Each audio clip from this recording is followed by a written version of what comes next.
Hi everybody, it's me Danielle. I am back after a very long hiatus. I just moved and just like 2 seconds ago finished finally putting my office in order. It was crazy making, so yeah, I think I finally got things settled. And I meant to do a crochet video for you long ago, like, I don't know, probably 5 or 6 months ago, and I never got through finishing it. So I'm gonna start from scratch. Here's some example pieces. This is done with clear crystal, pearl, and some rose quartz and some fluorite, as well as the odd piece of cherry quartz and amethyst, citrine. Yeah, I just did it to kind of use up the little bits. That's what's so cool about crochet, is you can use up your little pieces, or little last pearls or last beads. So this is one example. Oh, before I forget, this example is one where I've got a dangle at the back and a lobster clasp, and the crocheting goes all the way up to the closure, as you can see there. There are other ways of doing this. If you don't have as much wire or as many little chips, you can do it this way. I've got pearl, rose quartz, fluorite, and some, I forget the name of this stuff. I had a random strand of it and I thought, oh, I should use that up. And the spool of wire that I had is this kind of light, it's a light blue, and I didn't have very much, so I thought, okay, I'm not going to have enough to do the whole neck strap that way. So what I did was I found, at a thrift store of all things, I found a necklace that had alternating these big coin pearls and some smaller ones, and I had these little wee pink, peachy pink coin pearls. So I just decided, okay, I'll just do a graduated large, small, medium, small, and then I'll put a heart clasp on there. And so that's another option for you. And what's cute, I think, for wedding season is a lot of people have been coming to my Etsy store for to have a look at crochet jewelry. It's really, really cool this year, especially, I've noticed. And to make it kind of special, I put the something blue is the wire, because a lot of people want the something blue, and the fact that I just happen to have this cute heart with an arrow clasp made it all the nicer. And for something a little less conventional, similar idea, I have these donut mother of pearl pink beads, and matching just coin pearl, mother of pearl, and I used a darker blue wire. It's like an electric kind of blue. It's really awesome, and the chips are all pink opal, and I just did a little short bib with it, so when you wear it, it you know, this is the focal, and then back up here you don't really notice as much because the pearls are going to be on the back of your neck. So there's some options. Okay, so I've got some pearls here that I cut off some strands, and what I like to do is kind of have a look at them, see what you've got, what sizes they range in. As you can see, there's a few of these that are bigger. Oh, there's a button in here. Oh well, keep it. It's cute. Yeah, and then there's these guys that are a little bit bigger, and then there's the little wee guys. So try and kind of separate them a bit, although it really doesn't matter. I find the less precise you try and be, the better the result. I've tried to do like a more, symmetrical look, and often it comes out cockeyed, so it's not worth your hassle really. Although I do like to try and save the bigger ones for the middle. I do try to do that, although it's not a precise thing. So what you want to do is separate your beads, your pearls, your whatever you're using, buttons, into 3 kind of rows, because what we're going to do is we're going to do 3 lines of crochet. So I will show you that when I get back. Alrighty, so I've got my 3 rows of 1, 2, 3, 4, 5, 6, 7 groups of 10. I usually like to separate them into groups of 10 so that I know how many I've got. So what I am going to do is take some wire. You can use artistic wire if you like. I bought a bunch of really cool colored wires on eBay for not very much money, and I like to crochet with it. It's you want to use 26 gauge is ideal. 24 you can use. I've used 24 before. It's a little bit harder on the hands, but you can do it. This is 28, so it's a little bit finer, but it's pretty stiff for considering it's a dead soft. So it's one thing it has to absolutely be is dead soft. You don't use half hard, that would just be suicide.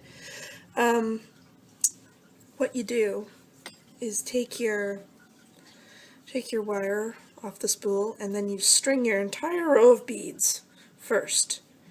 That's a common error, is you must string your beads on first, and then you go from there. So yeah, just string them on. If you've got a particular order that you want them to go on, planning them out like this is awesome. That way you can just string on and not have to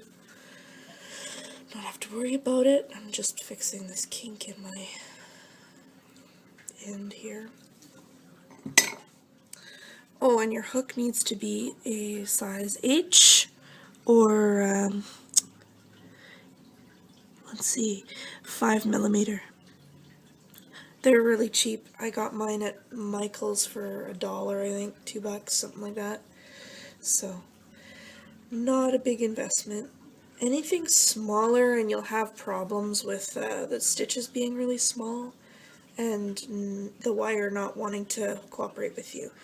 The larger the stitch, the easier it is. Because at the end, you'll see you have to kind of manipulate the piece to suit your shape that you want, because when we first put it together, you'll see it'll be kind of weird and wonky, and that's another reason why this wire needs to be dead soft, so that it's really forgiving. So I'm just going to keep stringing my first row, and then I'll be right back. Alrighty, so I've got all my first row of pearls on here, and I've decided to include some turquoise 4mm bicones so that I've got the something blue element. So what you want to do is take your hook and leave a good 6-inch tail so that you've got something to work with, and then just wrap it around the throat of your hook, and then just twist. You can't see that. There we go.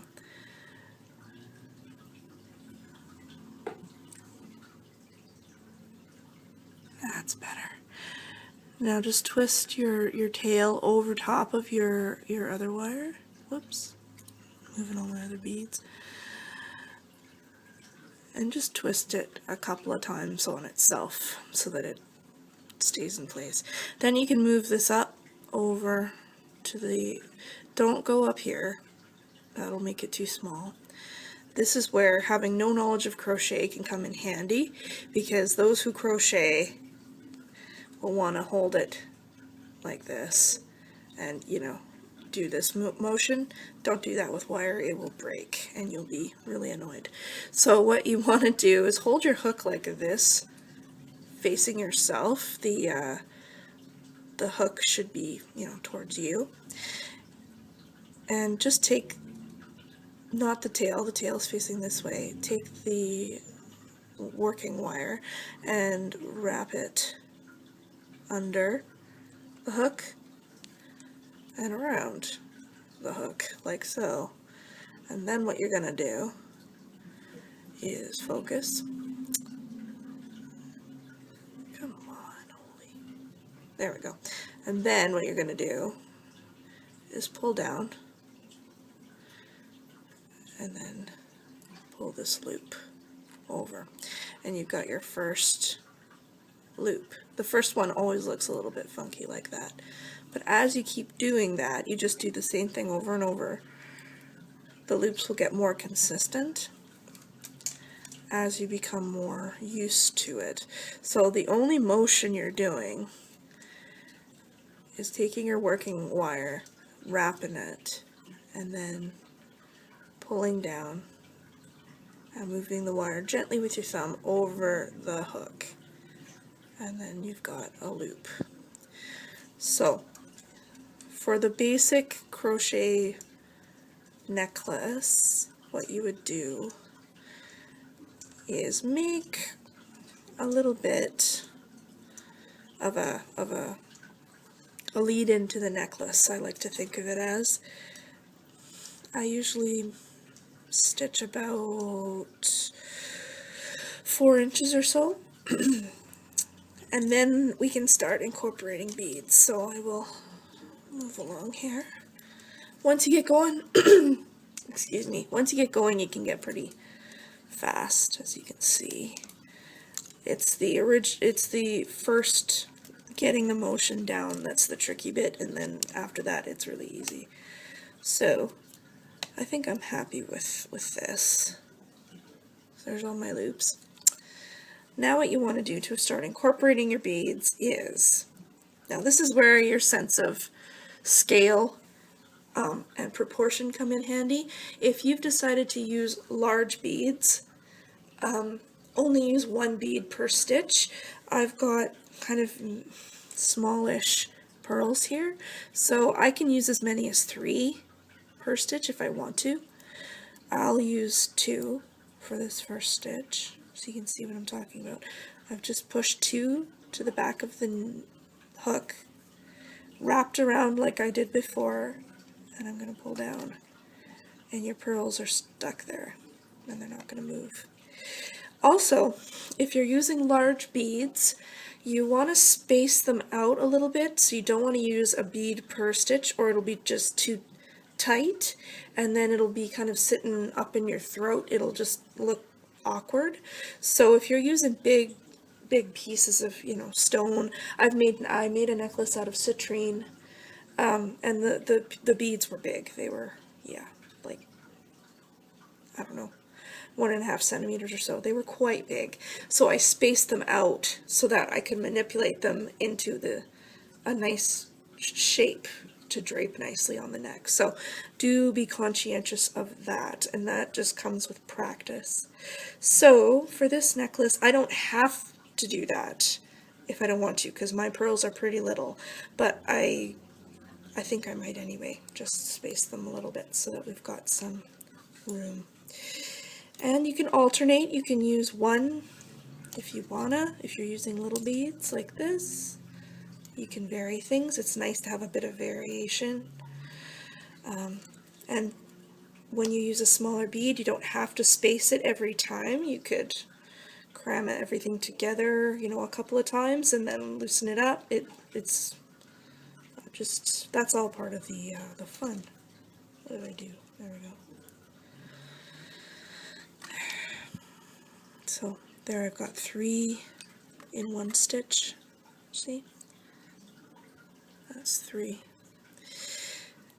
And just keep on going until you run out of beads, and then you want to crochet another end like this with no beads, just loops.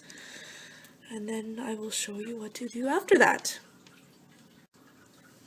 Okay, so I just finished getting all my pearls and everything crocheted, and there's 3 strands here. And I interspersed my turquoise bicones, just for some fun. So now what I like to do, there's many ways of doing this, but what I like to do is, even though I measured my beadless loops, it's never going to match exactly because it's done by hand, so it's impossible to match them exactly. So what you want to do is see if your strands line up, and this middle one, where is it, the middle one? Let's see, let me straighten this out. This end one, it works out, is a little bit shorter. So what I'm going to do is just take my bunch and just sort of lower this one down into the bunch and hold on to them, grasp them tightly, and lift them up and sort of see where you're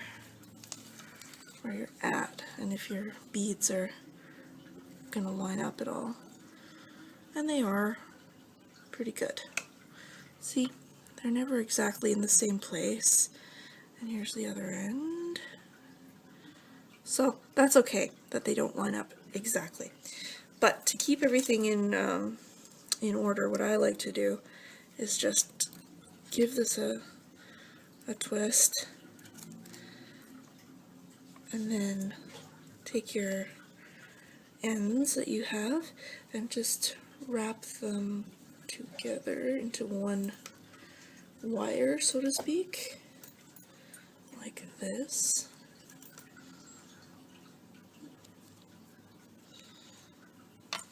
There, so you've got that end. And what you want to do is, it's like braiding hair, however, it's a little different. So you take your 3 strands that you've got and start braiding like you do hair, the one over the middle, right? First left over the middle, and then right, and then left. Keep it loose so that we have the option to change things if we need to. And then just as the beads creep up, just weave them together in your braid, loosely again, because too tightly and you won't have any flexibility left. So this step is pretty quick after all that crocheting. The crocheting takes a little bit longer.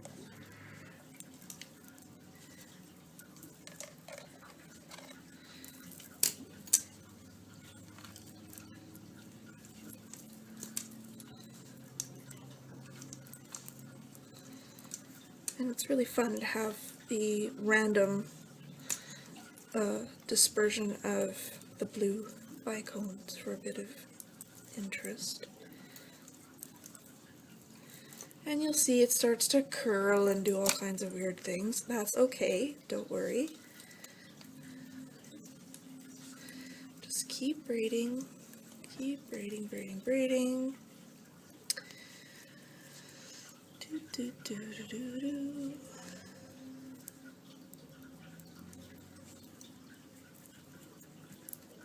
Alright. Now, this is what commonly happens. Even though we measured it and looked at it in the beginning, you'll notice this strand is the pearl's end way before the end of this one here. Because for whatever reason this strand, I guess, traveled a little bit farther in the weave. That's alright. What I like to do is just braid it into the end like that. If you can see it, it's under this one. And then pull this strand, that's not very focused, pull your next one over top. Now the longest piece is here to be worked with. So what I like to do in this instance is just kind of take it and wrap it around so that it'll travel, and then scrunch it in a little bit so that it doesn't look like this weird trick that you've pulled. There. And now the pearls all end together. And then you just braid the end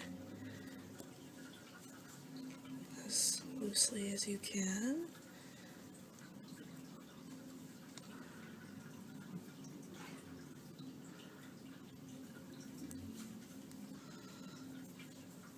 Right. Now I'll do a twist like I did at the beginning. And then grab one of your 3 loose wires here and twist them again.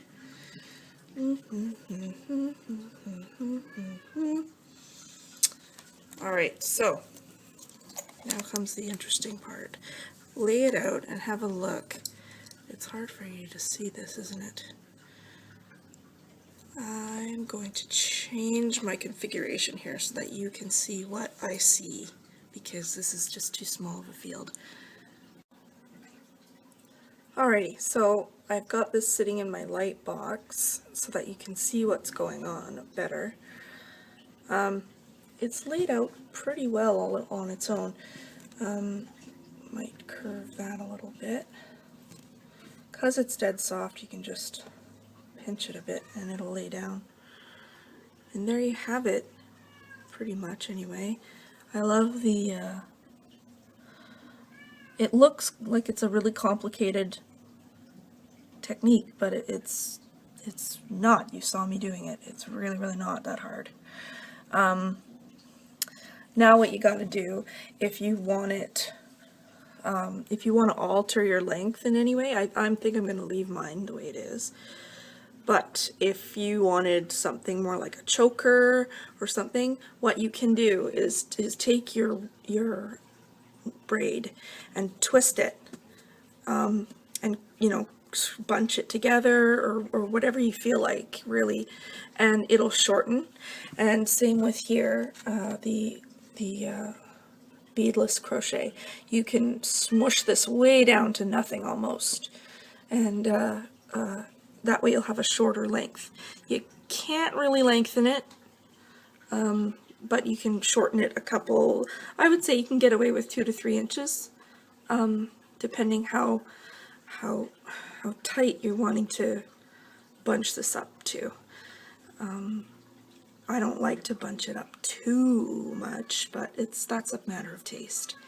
So now the next bit is going to be finishing it. So I will go back to my desk and carry on.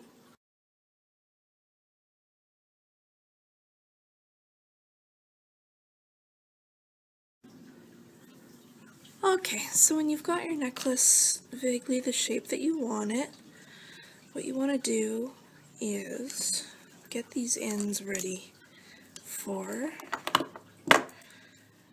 finishing. So what I'm going to do is take my pliers and wrap a loop like this, and I've made with a large piece of mother of pearl, a coin pearl, I made a little charm to go on the back. It's a little heart with an arrow through it, wrapped with the same purple wire as the crochet. I thought that was kind of a cute idea. And make it so that it hangs in the right orientation. And we're just going to wrap like that.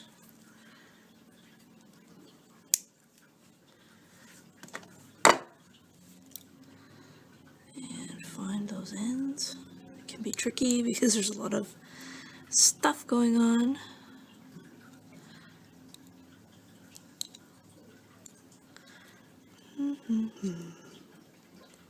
There's still a sharp end.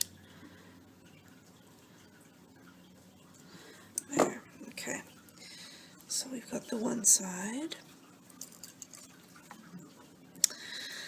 And now we gotta do the other side. Same thing, nice big loop. Like so. And this end will be the the clasp end. I'm just going to string on I have a little lobster, silver-plated lobster clasp that I'm using.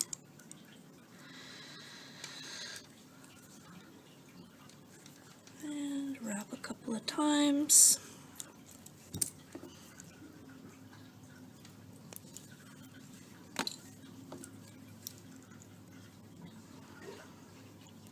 And pinch the ends.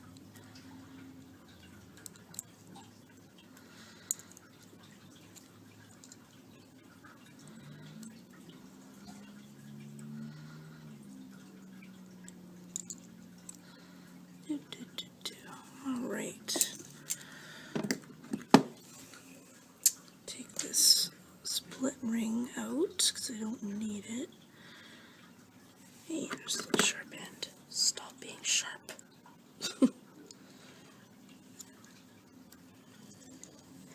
So just so you know, in making this necklace, I used the entire spool of wire, and if I'm not mistaken, this particular spool is about 5 meters.